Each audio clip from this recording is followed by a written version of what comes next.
जब शिक्षक पढ़ाई छोड़ आपस में ही भिड़ जाए तो फिर आप इसे क्या कहेंगे। एक तस्वीर आई है नालंदा से। हिलसा प्रखंड के राम बाबू हाई स्कूल के पास दो शिक्षक आपस में भिड़ गए।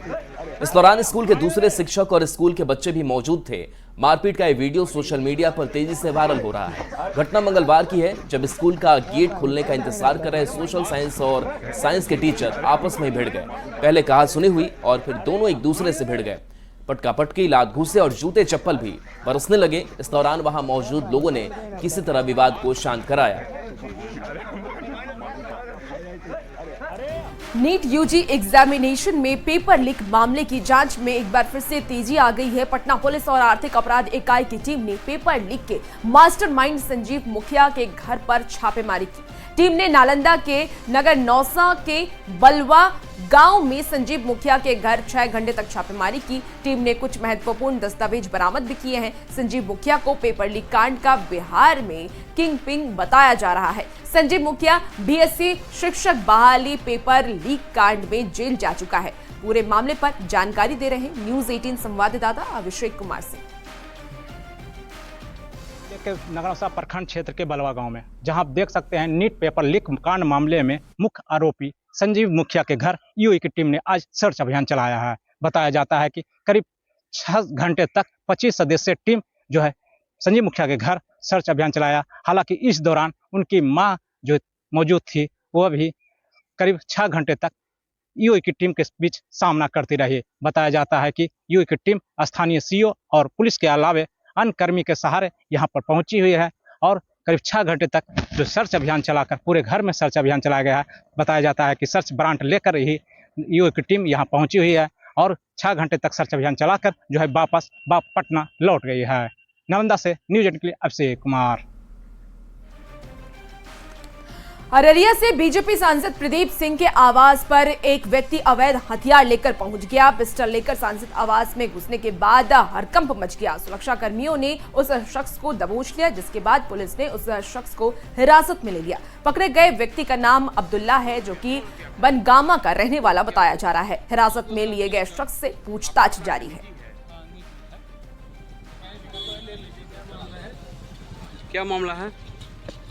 मामला कोई नहीं है। वो मासूम जो है ना, मासूम जो है कि मेरा दुश्मन है, वो बदमाश को लगा दिया है। इसीलिए मैं इस हथियार को अपने सुरक्षा के लिए रखा है। मैंने सीजीएम साहब को भी बोला था। कौन हथियार है? हाँ? कौन हथियार है? क्या बोलता है? पिस्टन। आपका अपना है? निजी है? हाँ, निजी है।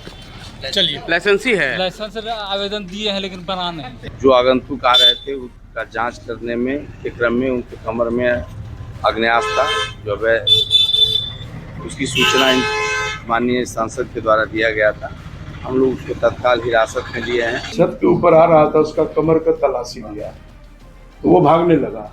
उसको दबोच के मेरा गार्ड ने पकड़ा है और उसके कमर से जो है पिस्टल निकला है।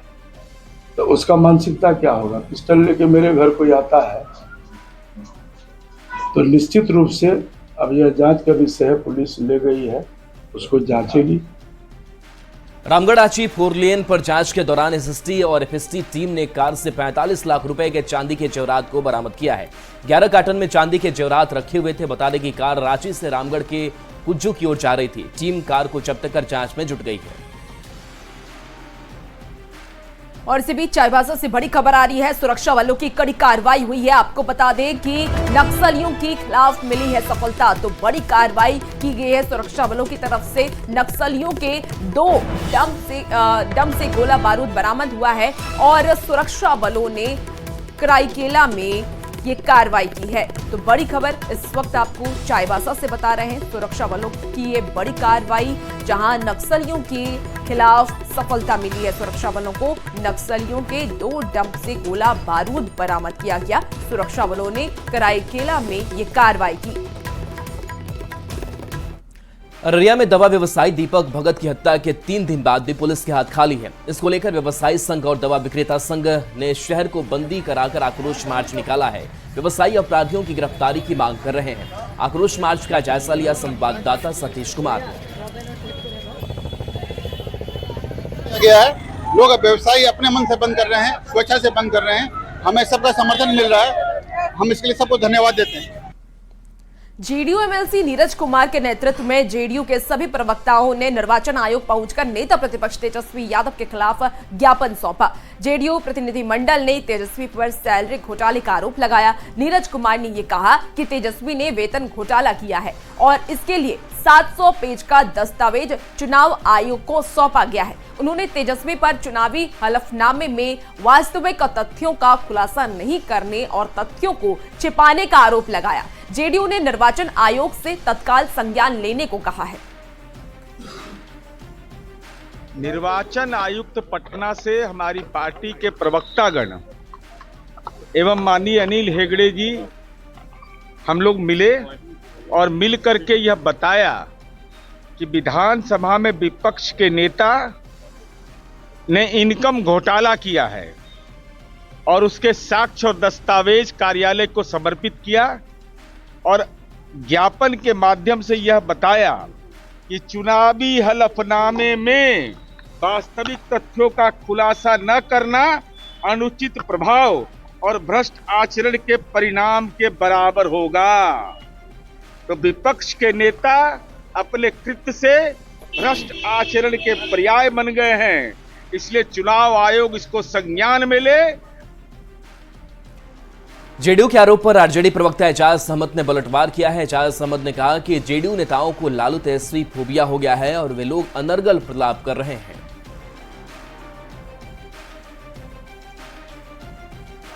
अनर्गल प्रलाप में लगे हुए हैं।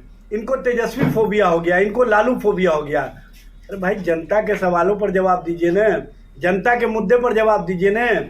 आप जो 2020 के हलफनामे पर राजनीति कर रहे हैं, वो राजनीति करने का समय नहीं है। बिहार की जनता आपसे जानना चाहती है कि सरकार के स्तर से बिहार में विकास कब होंगे, बिहार में जनता के हितों के लिए काम कब होंगे। नीतीश कैबिनेट की बैठक में 25 एजेंडे पर मुहर लगी है। पटना मोइनुल हक स्टेडियम पर भी बहुत बड़ा फैसला लिया गया है। नीतीश कैबिनेट ने मोइनुल हक स्टेडियम के पुनर्निर्माण के लिए बीसीसीआई के बिहार की संबद्धता प्राप्त संस्थाओं को दीर्घकालीन लीज पर सौंपने के लिए MOU किए जाने पर मुहर लगा दी है। मोइनुल हक स्टेडियम में अब राष्ट्रीय और अंतर्राष्ट्रीय मैच करवाए जाने की तैयारी है। स्टेडियम के बगल में 5 स्टार होटल के समकक्ष होटल का निर्माण भी किया जाएगा। आपको ये भी बता दें कि 40,000 क्षमता का स्टेडियम बनाया जाएगा। सारा खर्च बीसीसीआई करेगी और होम गार्ड के सिपाही और इंस्पेक्टर तक को बिहार पुलिस के अराजक प्रकृत कर्मचारियों की तरह अवकाश के दिनों में काम करने पर 1 महीने के वेतन के बराबर मानदेय की स्वीकृति भी दे दी गई है। तो अब ये इंटरनेशनल स्टैंडर्ड्स का ये स्टेडियम होगा। इस स्टेडियम में क्या क्या होगा मैं बता देता हूँ, इसमें बहुत डिटेल है। इसमें मेन में है 9 विकेट पिच ग्राउंड होगा, night cricket facility with flood light, रात में क्रिकेट खेलने के लिए फ्लड लाइट फैसिलिटी होगी। Practice ground, net practice and smaller matches, छोटे मैचों के लिए नेट व्यवस्था होगी। स्पेक्टेटर कैपेसिटी 40,000 की होगी। मेंबर पवेलियन और मीडिया स्टैंड होगी, आप लोगों के इंटरेस्ट का है, 250 लोगों के लिए। Additional facility for members including tennis, basketball court, swimming pool, gym और स्पा, और ये अन्य लोगों के लिए भी उपलब्ध रहेगा। मैं पढ़ देता हूं, tennis, basketball court, swimming pool, gym और स्पा। 76 कॉर्पोरेट हॉस्पिटैलिटी बॉक्सेस होंगे, 76 कॉर्पोरेट बॉक्सेस होंगे, बॉक्स जो मैच देखने के लिए। Indoor cricket academy with residential accommodation भी यहाँ पर होगा। 70 रूम का यह अकोमोडेशन होटल बनेगा जो 5 सितारा होटल के मापदंड पे होगा और ये कमर्शियली इसका उपयोग हो सकेगा। खबर मुजफ्फरपुर से, जहां बिहार के विश्वविद्यालयों में फैले भ्रष्टाचार के खिलाफ बिहार छात्र संघ के युवा राजभवन का घेराव करेंगे। छात्रों का कहना है कि 24 अक्टूबर को पूरे बिहार के हजारों छात्र पटना विश्वविद्यालय पहुंचेंगे और राजभवन तक मार्च निकालेंगे। इस पूरी खबर पर अधिक जानकारी दे रहे हैं न्यूज 18 संवाददाता प्रियांक सौरभ। बिहार के तमाम विश्वविद्यालयों में फैले भ्रष्टाचार के खिलाफ अब युवा सड़क पर उतरने की तैयारी में है। बिहार छात्र संघ के तमाम जो युवा हैं वह राजभवन मार्च करने को लेकर तैयार है। 24 अक्टूबर को राजभवन मार्च करेंगे। गौतम सिंह, क्या कहेंगे, किन मांगों को लेकर अब आप लोग राजभवन तक मार्च करने के लिए दिया? बहुत सारी मांगों हैं, जैसे प्राइवेट कॉलेज का मेन मांग है विश्वविद्यालय तक प्रॉब्लम सॉर्ट आउट नहीं करता है, इसको लेकर हम लोग थॉटली में जा रहे हैं, राजभवन मार्च कर रहे हैं। दूसरा है कि विश्वविद्यालय तक जो प्रॉब्लम सॉर्ट आउट नहीं होता है, इसके लिए हर एक राजभवन हर एक विश्वविद्यालय में अपना एक कार्यालय खोले। तीसरा है कि जो भी SC ST है और छात्राएं हैं उसका पैसा नहीं लेना है PG तक, फिर भी हर एक विश्वविद्यालयों में पैसा लिया जाता है, ये बंद होनी चाहिए।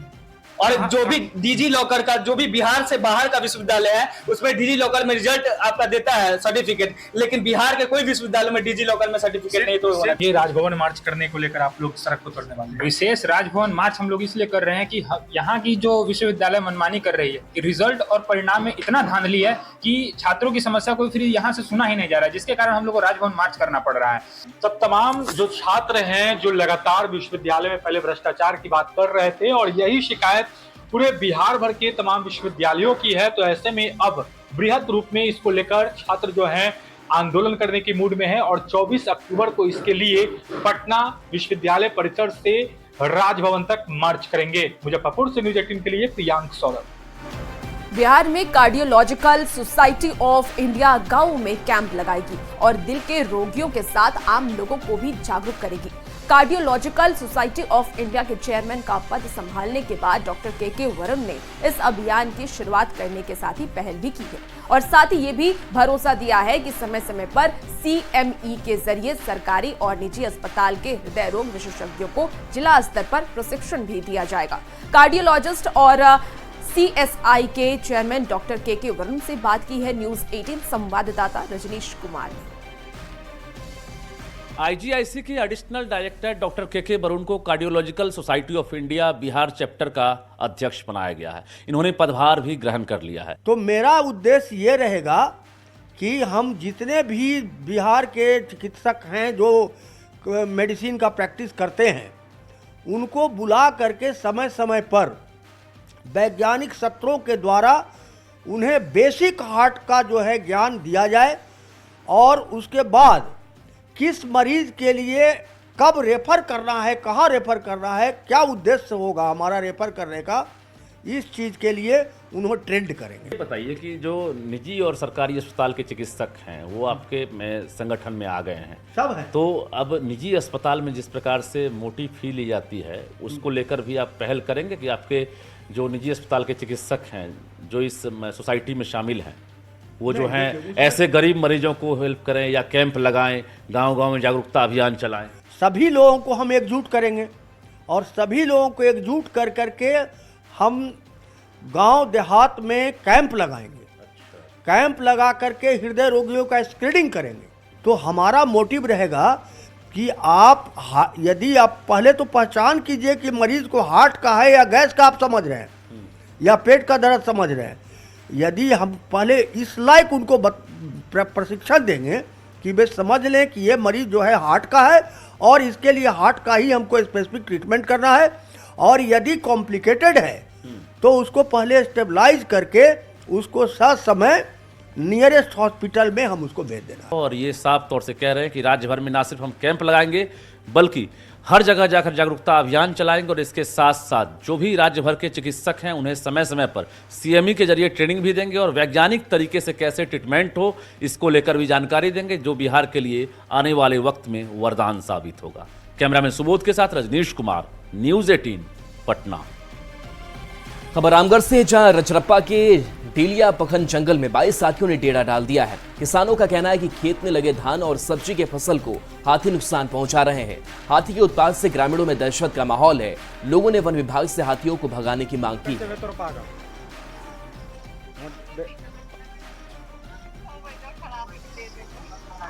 तो तस्वीर देखिए कैसे हाथियों का झुंड यहां पर नजर आ रहा है। लोग दहशत में हैं।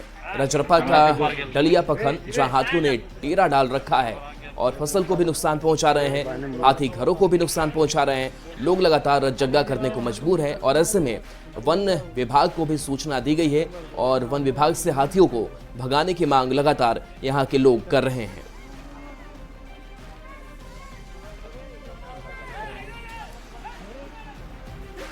और अब खबर जमुई से है। सदर प्रखंड के उत्क्रमित मध्य विद्यालय में छात्रों से गिट्टी उठाने का काम करवाया जा रहा है। कई स्कूली बच्चे साफ सफाई का भी काम करते नजर आए। जब इस पर स्कूल के प्रभारी ने से सवाल किया गया तो उन्होंने गोल मटोल करके जवाब दिया। क्यों गिट्टी उठा रहे हो? सर कैसे उठाने? कौन सर? गणेश सर। क्या बोलते हैं? कहा कि दे सकते मैं गिट्टी उठाता हूँ वहाँ पे बैठ। किस क्लास में पढ़ते हो तुम? क्यों लिया जा रहा है वो हम ध्यान नहीं दिए सर, उसको बोलते तो नहीं रहता बच्चा।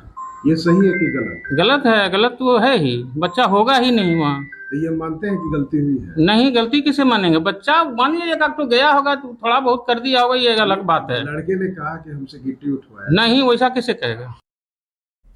साइबर अपराध को लेकर आज देश विदेश में चर्चा आम है। सीएम से लेकर के पीएम तक साइबर अपराध के रोकथाम को लेकर के चिंता जाहिर कर रहे हैं। इधर बिहार पुलिस की आर्थिक अपराध यूनिट और सीडीएसी ने पूरे बिहार में साइबर अपराध से लोगों को कैसे बचा सके इसको लेकर के जागरूकता कार्यक्रम चलाया है। और इसी क्रम में आज पटना के गोला रोड स्थित डीएवी स्कूल में एक कार्यशाला का आयोजन किया गया, जिसमें बड़ी संख्या में छात्र छात्राएं शामिल हुई और साइबर अपराध के रोकथाम को लेकर इससे बचने के लिए यदि कोई इसका शिकार हो जाता है तो कैसे पुलिस की सहायता लेना है इसकी भी जानकारी दी और इसे भी सिखाया।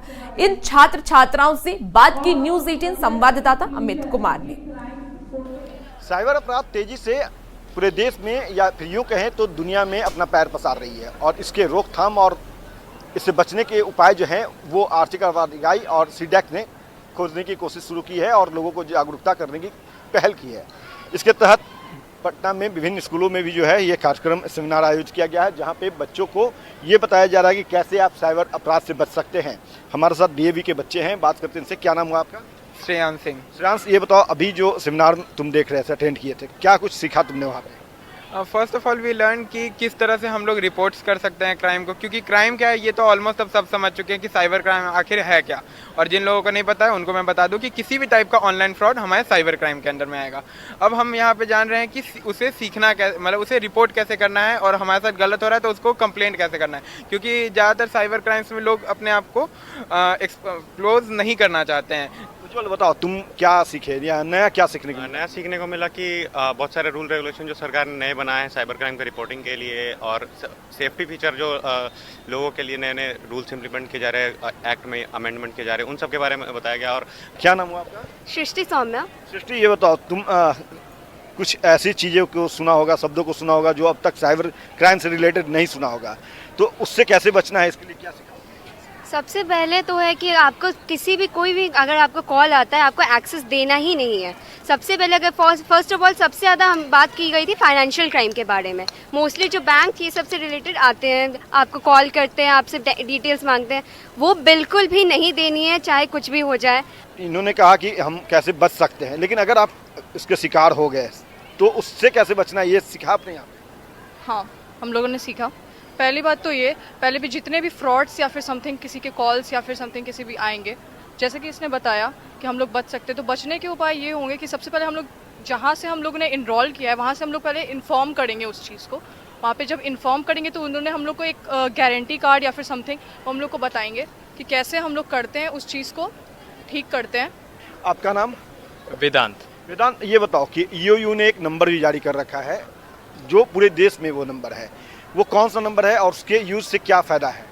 गवर्नमेंट ने एक नंबर जारी किया 1930, साइबर क्राइम को रिपोर्ट कर सकते हो उसमें कॉल करने के बाद आप लोगों को गाइड किया जाएगा कि किस तरीके से आपको क्या स्टेप्स आपको फॉलो करना है। और आपसे वो लोग आपका स्क्रीनशॉट प्रूफ्स वगैरह मांगेंगे, जो आपको स्क्रीनशॉट वगैरह जैसे व्हाट्सएप फ्रॉड हुआ है तो उससे आप स्क्रीनशॉट वगैरह रखेंगे और वो आपको सोशल मीडिया का एक प्लेटफॉर्म देंगे, वहाँ पर आप उसको अपलोड करेंगे। उसके बाद एक प्रोसेस होता है उन लोग का और उसके बाद वो लोग बोलेंगे कि बैंक से एक फॉर्म लेने के लिए, उसके बाद उसको जमा करने के बाद गवर्नमेंट का एक मतलब पुलिस स्टेशन भी जाना होता है, साइबर का एक अलग बिहार में है, तो वहाँ पे जाके भी रिपोर्ट करने से आपका उससे बच सकते हैं। स्नेहा, आप अपने पेरेंट्स को बताएंगे, दोस्तों को बताएंगे जो यहाँ सेमिनार में अटेंड नहीं कर पाए, उसे जागरूक करेंगे? यस। आज की प्रेजेंट सिचुएशन में बच्चे जिस तरफ जा रहे हैं और इंटरनेट की जो यूजेस है, सोशल मीडिया की जो इम्पैक्ट है पर्टिकुलरली द यंगस्टर्स की लाइफ में, इट इज़ वेरी इंपॉर्टेंट कि they should be aware about it's safety factor. तो इसके लिए बच्चे खुद ब खुद अवेयर तो है ही, बट अगर हम ट्रेनिंग के थ्रू उनको और सारे फीचर्स इसकी यूटिलाइजेशन और इसकी रिपरकशन के बारे में बताते हैं तो मेरे ख्याल से ये बहुत ही अच्छी बात उनके लिए। तो ये सेमिनार जो है वो पूरे बिहार में चल रही है, जो अगले 4 दिनों और चलेगी और विभिन्न स्कूल, विभिन्न जो थाने हैं वहाँ पे ये ट्रेनिंग दी जाएगी। और जो लक्ष्य रखा गया है ईओयू और सीडा की तरफ से कि 1.5 लाख लोगों को अवेयर करना है और 1.5 लाख लोग जो हैं आगे बिहार के बाकी लोगों को जागरूक करेंगे कि साइबर अपराध से आप कैसे अपने आप को बचा सकते हैं। न्यूज़ 18 भी आप तमाम दर्शकों से ये अपील करता है कि आप इस कार्यक्रम को काफ़ी गंभीरतापूर्वक लें, गंभीरतापूर्वक देखें और सीखें कि कैसे आप साइबर अपराध से बच सकते हैं। अमित कुमार, न्यूज़ 18 पटना। एशियाई विमेंस हॉकी चैंपियनशिप की ट्रॉफी आज नवादा पहुंची। हरिश्चंद्र स्टेडियम में ट्रॉफी का स्वागत किया गया। मौके पर डीएम, और जिले के कई जनप्रतिनिधि शामिल हुए। बता दें कि राजगीर में पहली बार अंतर्राष्ट्रीय स्तर खेल का आयोजन होने जा रहा है।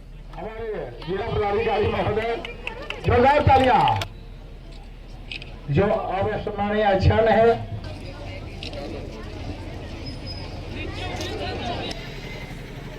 बिहार में खेल एक स्वतंत्र विभाग के रूप में जनवरी 2024 से कार्यान्वित हुआ है और उसके बाद से इसके जो खेल विधाएँ हैं हमारे प्रदेश में उसमें काफ़ी प्रगति आई है। और बीएसएसए और उनके जो यूनिट है, खास करके उनके डीजी साहब हैं, तो उनके लीडरशिप में हम लोगों ने कई आयोजन किए हैं और उसी क्रम में ये हॉकी का भी जो है आयोजन राजगीर स्टेडियम में होगा। छपरा में जहरीली शराब कांड के बावजूद शराब बनने और बेचने का धंधा जारी है। छपरा के दियारा इलाके में शराब निर्माण की सूचना मिली थी, जिसके बाद पुलिस की टीम अलर्ट मोड पर आई और विशेष टीम ने छापेमारी अभियान भी चलाया। इस दौरान बड़े पैमाने पर शराब की भट्टियों को ध्वस्त भी किया गया है।